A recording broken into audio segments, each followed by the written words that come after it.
Republican presidential nominee Donald Trump is continuing to make his pitch to minority voters across America. Last night in Ohio, he took the stage with a message that echoed his words from 4 previous rallies. To the African Americans, who I employ so many people. To the Hispanics, tremendous people. What the hell do you have to lose? Give me a chance. So new numbers out by NBC SurveyMonkey show that he's got some significant inroads to make in the area of diversity. He's got 8% of the African-American vote, 22% of the Hispanic vote, and 23% of the Asian vote. So the big question remaining is the current outreach that Trump is doing going to do much to change the minds of voters? I want to ask Roland Martin. Roland is the host and managing editor of TV One's morning show and News One Now. Roland, it's good to see you, and let's dive into this because there's been a lot of talk about the outreach that Trump is doing, certainly to minority communities and black Americans. But I just want to remind everybody that this time in 2012, Mitt Romney had 0% of the black vote in an NBC News Wall Street Journal poll. So Donald Trump has made some inroads. Do you think that his current language is going to help come November? Absolutely not. This has nothing to do with black voters. This is not outreach to black voters. This is outreach to white suburban women. I said this months ago. Donald Trump has had an Amber, Megan, Michaela, Lisa, Pam problem. That is, he is not liked by suburban white women. For Republicans to do well, they must score tremendously among suburban white women. 1998, Republicans lost a significant number of seats in the U.S. House. They retained the House. That was one of the reasons they forced Newt Gingrich out as Speaker of the House. Why? Because polling data showed that white women felt the GOP was too antagonistic towards minorities. 2 years later, Texas Governor George W. Bush runs for president. Compassionate conservatism, different tone. Suburban white women came back to the fold. This is all Kellyanne Conway saying, Donald Trump, if you want to keep suburban white women, you better change your tone towards minorities. Otherwise, you're going to get nailed. This has nothing to do with black voters. All right. So meanwhile, we've got a recent Monmouth University poll out.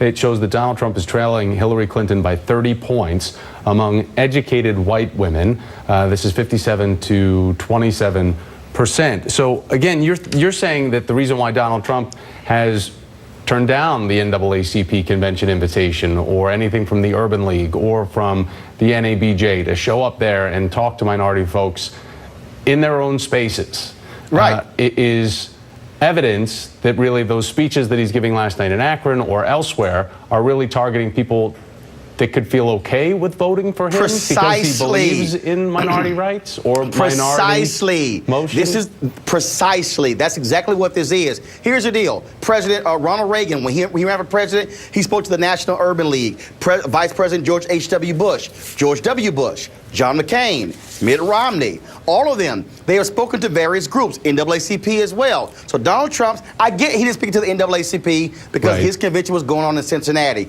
But the National Urban League is often considered the business-oriented civil rights organization. That was in Baltimore. He could have had a twofer, speaking to a black group in Baltimore, but he chose not to do it. NABJ and NAHJ, black journalists, Hispanic journalists, had their joint convention, chose not to do so. So for him to speak in Wisconsin, in a city 95% white, in Michigan, in a city 93% white, speaking in Akron, largely white audience. So they're saying, oh no, we don't have to speak in front of black people because they're watching the news, so we're speaking to them.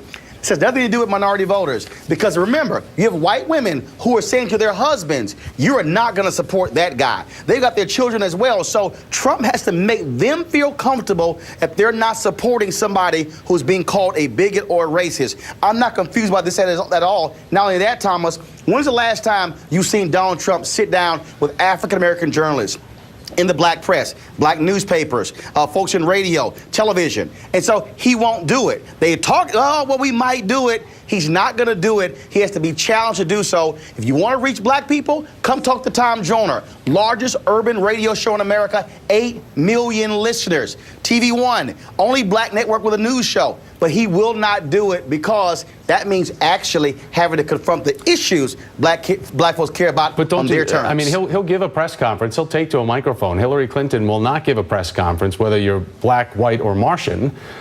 She's not given press conferences right now. So What is her pitch in contrast to Donald Trump? Because he's saying, what the hell do you have to lose? Well, first and foremost, so why do they believe so much in Hillary Clinton?